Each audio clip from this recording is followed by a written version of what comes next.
Hello everyone, welcome to my channel Inspiring Change. Ahimsa or non-violence is the fundamental principle of all religions. At its core, no religion propagates violence. But I believe that Ahimsa is our innate religion. And so, today I am going to share with you the concept about comprehensive Ahimsa. What is that? Comprehensive Ahimsa means holistic non-violence. Whenever we perform any task, we do not do anything which harms or hurts our own self. For example, if you are cutting vegetables in the kitchen, you make sure that the knife does not hurt your finger. If your 1-year-old child gets his hands on a knife, you immediately rush to him and try to make him leave that knife. You may think that this is natural human tendency. But if we study our psychology deeply, we will realize that this is not merely a human tendency. We do not hurt ourselves because we don't like pain, and we make sure that the child does not get hurt because we consider him to be our loved one and we cannot see him in pain. But when we take a capsicum in the kitchen, has the thought ever crossed our mind that this capsicum is also a tree's child? No, we are easily able to move our knife over it because we don't feel its pain and we don't consider it to be our loved one.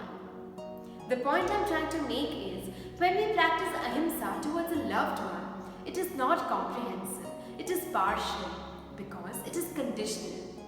But when every single life starts mattering to us, when we consider every soul to be equal, at that time our ahimsa becomes comprehensive, it becomes unconditional. And such holistic non-violence is possible only when we are able to accept the individual existence and emotions of every form of life, when we are able to respect every form of life. Sarve jivavi icchanti, jivyum na marityum, which means every soul wishes for life, nobody wants death. Today, there are innumerable people who are suffering from the coronavirus across the world. But will we find even one human being who says that, "Oh Corona, please come and take me"? No, none of us will say that. And just as we value our life, every living being values its own life. If we ask Corona, "Where did you come from?" then Corona might say that I came from Mother Earth's tears when the earth was no longer able to endure man's torture. Just think, we rampantly pollute our oceans and rivers. We destroy billions of acres of forest land to build our cities. The earth currently has about 19.6 billion chicken, 1.4 billion cattle and 980 million pigs being raised as livestock. If you added them all up, they'd be more than humans and all other wild animals combined together. Elephant safaris, zoos using animals for entertainment purpose, the famous, rather infamous wet markets, the millions of aquatic animals dying every year because of our tons and tons of plastic waste. Let me tell you a very interesting fact. Do you know how much was the world population in 1900? You will be amazed there were only 1.6 billion people in 1900. And today, in the year 2020, we are inching towards nearly 7.8 billion people on this planet. Just imagine the same number of resources, but a 5-fold increase in the number of consumers of those resources. It is rightly said, the earth has enough for every man's need, but not for our greed. And what is the fundamental reason of this consumerism? The reason is we care for ourselves, our needs, our wants, our loved ones. But any other living being outside this narrow-minded world and view of us, be it animals, human beings or vegetative life, we simply do not care.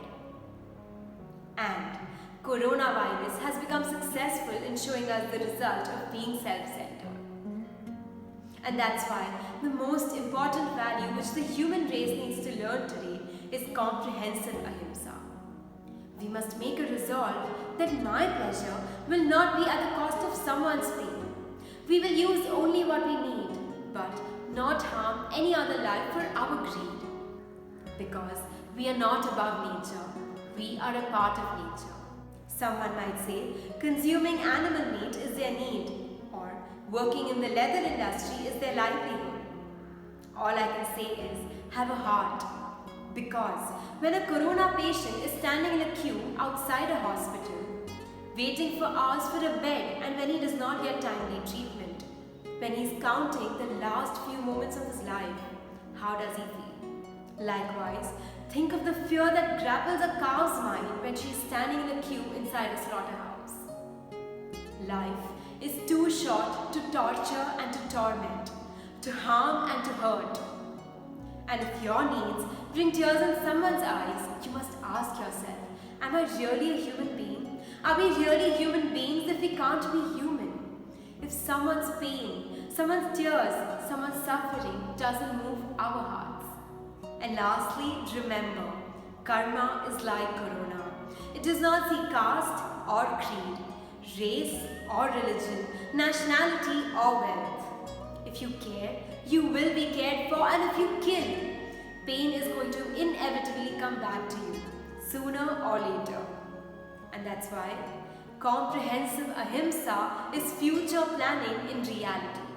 Because when we practice ahimsa, we are not saving someone else. We are protecting our own self.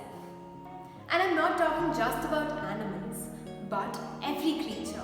The tiniest insect, the ants scurrying on the floor, the worms that sometimes appear in our vegetables, the mosquitoes that sometimes irritate us. We have to protect ourselves, but not by taking someone's life. Because the future is our choice. Give life to get life.